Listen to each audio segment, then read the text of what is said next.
तो दोस्तों, Russia Ukraine युद्ध, हम सभी जानते हैं कि इस युद्ध को भारत काफी ज्यादा बारीकी से देख रहा है और इस युद्ध की परिस्थितियों में भारत अपने आप को देखकर चाइना के साथ कंपेयर करने की कोशिश कर रहा है और ये भी गुर सीख रहा है इस युद्ध से कि कहां पर किस तरह के हथियार का इस्तेमाल करना ज्यादा बेनिफिट देगा आपको। और इन सब चीजों को लेकर निचोड़ अब दिखाई देने भी लगे हैं। कुछ ही समय पहले की बात है जब भारत के air chief marshal sir V R. Chaudhari ने एक बयान देते हुए कहा था कि अटैक ड्रोन्स जो हैं वो ठीक है, जरूरी तो है, लेकिन इतने ज्यादा इंपॉर्टेंट नहीं हो सकते। वो कोई युद्ध जिता दे आपको, इसकी संभावनाएं न के बराबर है। उन्होंने आर्ग्यूमेंट में कहा कि रशिया यूक्रेन युद्ध के दौरान देखा कि टर्किश ड्रोन जो कि यूक्रेन ने बड़ी मात्रा में इस्तेमाल किए, उनको केवल 6 बार उड़ने का मौका मिलता था, उसके बाद वो शॉट डाउन कर दिए जाते थे। कहने का मतलब एक बेहतरीन एयर डिफेंस सिस्टम अगर दुश्मन के पास है तो आपके अटैक ड्रोन फिर आपने अमेरिका से ही क्यों ना खरीद लिए हो या खुद क्यों ना बनाए हो, वो किसी काम के नहीं है जब तक कि आपके पास कोई स्टेल्थ यूसीएवी टाइप ना हो। तो यहाँ पर एक निचोड़ हमने ये देखा। दूसरा निचोड़ भारत काफी बारीकी से देख रहा था और वो था रशियन साइड से। कैसे? रशिया ने जब ये युद्ध शुरू किया तो शुरुआती राउंड में सबसे पहले उसने टारगेट किए यूक्रेन द्वारा इस्तेमाल किए जाने वाले एयर डिफेंस सिस्टम। अब हम जानते हैं कि यूक्रेन के पास भी सेम वही टेक्नोलॉजी मौजूद है जो कि रशिया के पास है और S-300, S-100 जैसे कई सारे एयर डिफेंस सिस्टम्स जो कि काफी अव्वल रहे हैं S-400 आने से पहले तक, इन्हें डिस्ट्रॉय किया गया रशिया द्वारा। अब इनको डिस्ट्रॉय करने के लिए अगर हम लोग ध्यान से देखें कि किन किन मिसाइलों का ज्यादातर इस्तेमाल रशिया द्वारा किया गया, तो इसमें कुछ 3 नाम आपको बहुत प्रमुखता से दिखाई देंगे। एक तो उनकी क्रूज मिसाइल, इसी के साथ साथ उन्होंने अपनी किंजल हाइपरसोनिक मिसाइल का भी इस्तेमाल किया। इसके अलावा जो उन्होंने सबसे ज्यादा इस्तेमाल किया यूक्रेन के एयर डिफेंस सिस्टम्स को न्यूट्रलाइज करने के लिए, वो थी उनकी स्कंदर मिसाइल। स्कंदर मिसाइल हम जानते हैं कि एक बैलिस्टिक मिसाइल है, लेकिन ये मैनूवर्स करने की प्रॉपर्टी अपने अंदर रखती है।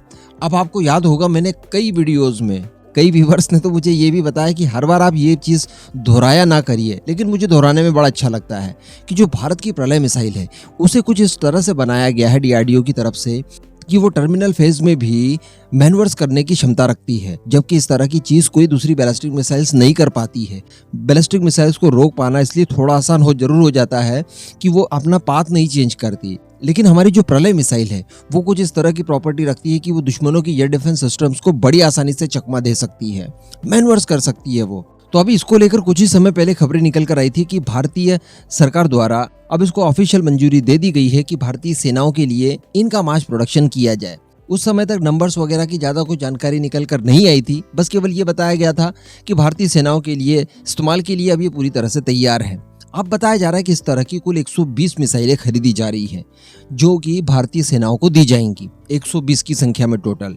वैसे यहाँ पर थोड़ा सा हम लोग गलत जरूर साबित हुए हैं, क्योंकि इस मिसाइल की प्रॉपर्टी को देखते हुए हम लोगों ने डिस्कशन किया था कि ब्रह्मोस जैसी क्वांटिटी में ही इन्हें खरीदा जाएगा, क्योंकि गेम चेंजर रहेंगी ये।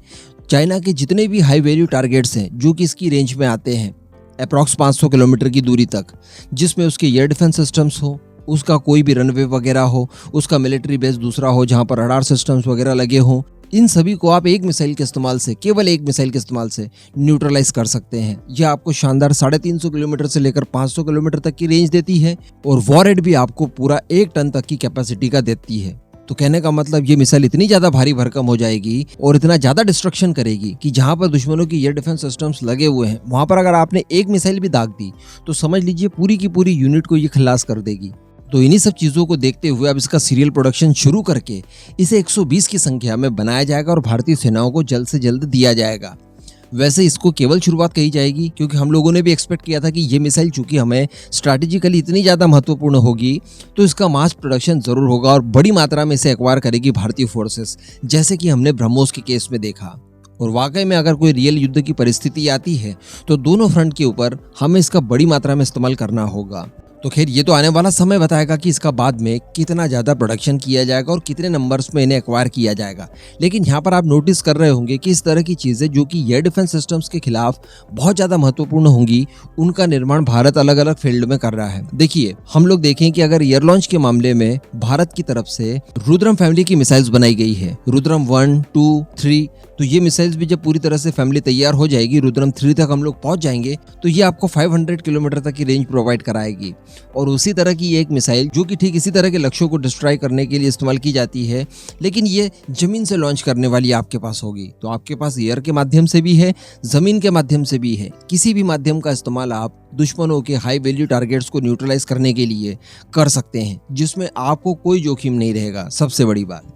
तो कहने का मतलब हम लोगों ने यहाँ पर ऑब्जर्व ये भी किया है रशिया यूक्रेन युद्ध में कि जैसे ही यूक्रेन के सारे एयर डिफेंस सिस्टम्स वगैरह तबाह हुए, उसके बाद ये पूरा खुला मैदान बन गया। रशियन फोर्सेस कभी भी अंदर घुस जाती है, उसकी वायुसेना कहीं भी घुसकर सीधे बॉम्बिंग वगैरह करके आसानी से वापस भी लौट जाती है। तो ठीक इसी तरह की चीज भारत भी करने का सोच रहा है। सबसे पहले दुश्मनों के एयर डिफेंस सिस्टम्स को न्यूट्रलाइज करने की व्यवस्था यहाँ पर की जा रही है, जिसमें चाइना द्वारा इस्तेमाल किया जाने वाला S-400 भी शामिल होगा। वो हमारे लिए सबसे बड़ी दीवार बन सकता है, इस वजह से उसे ही सबसे पहले न्यूट्रलाइज किया जाए, ये हमारी कोशिशें रहेंगी। बाकी इस पूरे मुद्दे पर आपका जो भी मानना हो नीचे कमेंट करके जरूर बताइएगा।